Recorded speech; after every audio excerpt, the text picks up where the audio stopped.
Seng National People's Party kan sa Ujor siya ka Election Commission Halor ke Jingwan Pynthud ki Nongkyrshan ka Seng Voice of the People's Party hagi Jingialang Paidb. Ya kani layatho da President ka Seng NPP Mikhalia uba President Song kum kini kim Jingwan chia hagi por ke balalej. Uba tensong ulaong bakum kini ki boj yale Pyrshah kilong ki bakta bha ya ka VPP.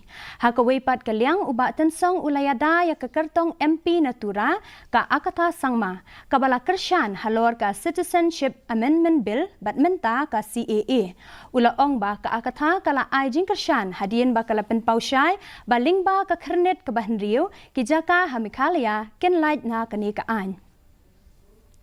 See, from the state government side, we have our own, or our own say on this, and the direction has been given. And I've told DG, I've told the respective SPs to be alert and also not to allow such disturbances to happen while campaigning. Any party, any candidate, wherever they go for campaigning, after due process, after due allotment made by the election commission, means nobody should disrespect, nobody should come in between to disturb such campaign of any candidates that we have.